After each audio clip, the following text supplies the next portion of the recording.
안녕하세요. 스카이학원 김창주 원장입니다. 2024년 1학기 중간고사를 앞두게 되었습니다. 벌써 이렇게 됐네요. 그래도 첫 시험이라고 떨리고 두려운 마음이 있겠지만 그 마음 잘 누르시고 준비한 만큼 겨울방학 때부터 지금까지 잘 준비해 오셨을 테니까 중학교 때랑 똑같다라는 마음으로 시험 잘 치르시기를 바라겠습니다. 작년, 재작년 시험지 한번 풀어보시면서 내가 부족한 게 없었는지 또는 놓치고 있는 건 없는지 한번 점검해 보시는 시간 가졌으면 좋겠고요. 저희 학원에서도 여러분들이 잘 시험을 치를 수 있기를 응원하겠습니다. 약간의 도움을 드리고자 또 준비한 영상이거든요. 한번 참고해 주시기 바라고요. 작년에 나왔던 문제들 중에 21번 문제를 같이 좀 보려고 해요. 21번 문제가 작년에 학생들이 좀 많이 어려워하기도 했고 좀 힘들어하기도 했던 문제이기도 했거든요. 찬찬히 한번 보시면 좋을 것 같습니다.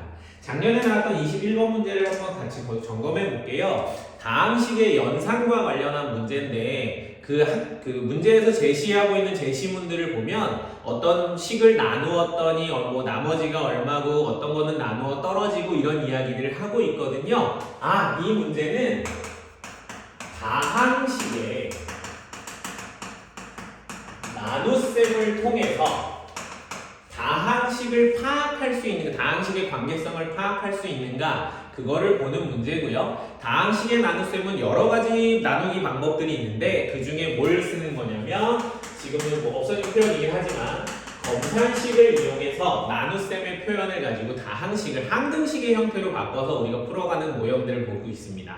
그 제시문에 보시면 나와 있듯이 첫 번째 제시문에 나와 있는 내용 중에 나 부분을 보면 px가 qx로 나누어 떨어집니다 라고 했단 말이죠. 그러면 우리는 이거를 이런 식으로 px 나누기 qx가 나머지가 0입니다 이런 표현을 쓰지 않는단 말이죠. 고등학생이니까요 이제. 그래서 이 녀석을 어떻게 표현을 하냐면 px는 이렇게 쓰죠. 그리고 qx로 나누었을 때 몫이 되는 어떤 식이 곱해지고요. 뭔지는 모르지만 그리고 나머지가 더해지는데 그 나머지가 나누어 떨어진다라고 했으니까 얘가 0이 되면서 사라집니다. 그러면 결과적으로 어떤 식이 나오는 거냐면 px는 qx 곱하기 몫인 어떤 식이 됩니다. 그러면 다른 표현을 하면 표현은 나눗셈이지만 이 식의 형태로만 보자면 px라는 식은 qx 곱하기 다른 어떤 식인 거죠. 그런데 px는 문제 제일 위에 뭐라고 나와 있냐면 2차식, 2차 항의 개수가 1인 2차식이라고 했고요. qx는 1차식이라고 했어요. 그러면 곱하기 몫은 또 1차식이 되겠죠. 2차식이어야 되니까요, px는. 그러면 여기서부터 우리가 어떻게 놓을 수 있냐면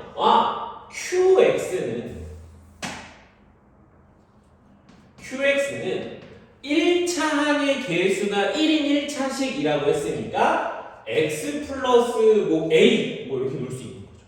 그러면 px는 qx인 x 플러스 a를 가지고 있고요.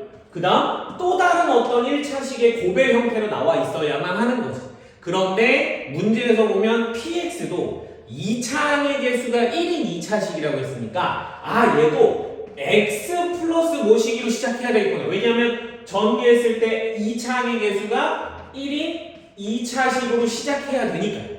그러면 x 플러스 a 뭔지 모르니까 대충 x 플러스 b 라고 할 수 있는 거죠.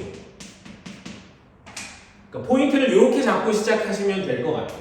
그러면 가에 나와 있는 정보와 나에 나와 있는 정보를 토대로 우리는 문제를 해결해서 A, B를 찾아내고 PX, QX를 완성할 수 있겠구나 라고 눈치를 채면 이 문제는 좀 수월하게 풀릴 것 같아요. 가에서 보면 뭐라는 정보를 줬냐면 PX-QX를 x-3으로 나누었으니까 검산식으로 표현을 하면 px-qx는 x-4 곱하기 몫인 어떤 식이 있을 거고요. 보통은 몫을 이제 퍼센트 x에서 qx를 쓰는데 여기 qx가 있으니까 헷갈리지 않게 그냥 그렇게 갈게요. 그 다음 얘도 나누어 떨어진다. 그럼 나머지가 0이다. 이런 식이 될 거고요. 그 다음 다에서는 px 곱하기 qx를 x-4로 나누었으니까 이 다항식의 목, 그럼 이 목과 이 목은 다른 식입니다. 이제 얘는 목 프라임 이렇게 할게요. 얘는 나머지가 18입니다. 라고 주어진 거죠. 이렇게 식을 정리해 놓고 봤더니 그럼 여기서는 요 식으로부터 우리가 얻어낼 수 있는 정보 하나 x에다가 이게 항상 성립하니까 3을 대입해 보면 P3 빼기 Q3은 0 곱하기 얼마 더하기 0이니까 0이구나. 두 번째, 여기 밑에 식에다가 x에 4를 대입하면 P4 곱하기 Q4는 0 곱하기 얼마니까 0으로 사라지고 18이라는 값이 나오는구나. 그러면 현재 px는 x 플러스 a, x 플러스 b, qx는 x 플러스 a인 상태에서 요 p3q3, p4q4 값을 구해낼 수가 있는 거죠. 대입해서 구해낼 수가 있는 거죠. 그러면 미지수가 a, b 두 개, 식 두 개니까 연립방정식을 통해서 a, b 값을 찾아낼 수 있게 되는 겁니다. 한번 해볼까요? 첫 번째 식을 한번 볼게요. 나에서 있었던 식. P3 빼기 Q3이 0입니다. 여기다 집어넣으면 3 플러스 A, 3 플러스 B 빼기 3 플러스 A가 0입니다. 공통인수인 3 플러스 A로 묶으면 3 플러스 B 빼기 1이 0 되니까 2 플러스 B가 0입니다. 그럼 방정식이 됐네요. 그럼 A가 마이너스 3이던지 아니면 B가 마이너스 2일 때 나 조건에 있는 식의 그 조건을 만족할 수 있습니다. 그러면 두 번째 식 여기다가도 적용을 해보면 P4 곱하기 Q4가 18이어야 되는데 P4면 4 플러스 A, 4 플러스 B 곱하기 Q4면 4 플러스 A가 되죠. 다 18입니다. 그러면 4 플러스 A의 제곱 4 플러스 B의 18이라는 식이 되는데 A가 마3일 때도 있고 B가 마이너스 2일 때도 있으니까 상황이 두 가지로 잡힙니다. 그러면 A가 만약에 마이너스 3이면 여기다가 마이너스 3을 대입하면 1의 제곱이니까 4 플러스 B가 18이어서 B는 14여야 됩니다. B가 마이너스 2인 상태가 되면 여기에 마이너스 2가 들어가니까 2 곱하기 4 플러스 A의 제곱이 18이 되네요. 그러면 자리가 모자라서 보일까 모르겠네요. 4 플러스 A의 제곱이 9가 되는 상태가 됩니다. 그러면 제곱해서 9가 되니까 4 플러스 A가 플러스 마이너스 3 두 가지 상황이 생깁니다. 그러면 A가 마3일 때 B가 14, B가 마이너스 1일 때 A가 두 가지가 나오니까 총 세 가지 경우가 생깁니다. 그러면 1번 A가 마이너스 3, B가 14일 때에 PX라 함은 X 마이너스 3에 X 플러스 14가 될 거고요. 2번 B가 마이너스 1일 때 요거 그냥 바로 계산만 잠깐 할게요. 그러면 4 플러스 A가 3일 때랑 4 플러스 A가 마이너스 3일 때가 있으니까 A가 마이너스 1일 경우가 있고 마이너스 7일 경우가 있네요. 그러면 A가 마이너스 1인 경우와 마이너스 7인 경우도 산수는 나중에 다시 한번 해보세요. 그러면 이때의 PX는 X-1에 X-2가 될 것 같고요. 이때의 PX는 X-7에 X-2가 됩니다.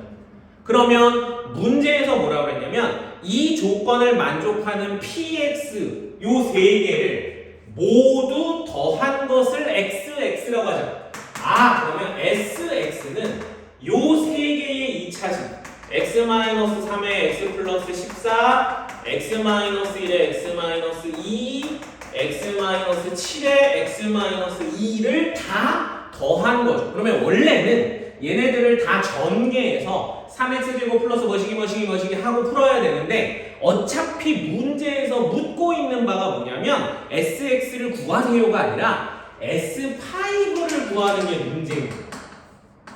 그럼 굳이 이거를 전개해서 정리한 다음에 5를 대입하지 말고 여기다가 다이렉트로 5를 집어넣으면 되죠. 그러면 4 곱하기 3 마이너스 2 곱하기 3 그러면 38 더하기 12 빼기 6이 되니까 44라는 결과값을 얻고 바로 문제를 해결할 수 있습니다. 그러니까 여기서 시작은 뭔 거냐면 이 문제에서 주어진 제시문에 가, 나, 다 순서대로 나와 있다고 가부터 뭔가 px, qx를 정리하고 그 다음에 나를 확인하고 다를 확인하고 이런 식으로 가려고 하면 문제의 시작점이 좀 어려워질 수 있다. 그래서 기왕이면 어디부터 착안을 하고 시작을 해야 될지를 좀 볼까 요새 고민을 하면 이 문제는 풀리기가 쉬워지는데 팁을 드리자면 나머지가 이렇게 있는 경우는 문제를 풀어가는 시기의 과정들이 조금 복잡해지잖아요. 보통은 나누어 떨어지는 것들 나머지가 0이면 특별한 시기 어떤 시기에 곱으로만 끝나니까 거기서부터 착안을 하고 시작하면 좀 더 좋지 않을까. 그래서 이 문제는 가나 나를 왜냐면 두 개가 나누어 떨어진다고 했으니까 가랑 나 중에서 무언가를 먼저 시작점을 잡고 풀이를 시작하면 좀 좋을 것 같아요. 근데 이 문제는 가보다는 나에서부터 출발을 하는 게 조금 더 편했던 것 같습니다. 그래서 이 문제는 찬찬히 다시 한번 보시고 문제를 점검해 보시면 어렵지 않게 풀어내실 수 있을 겁니다.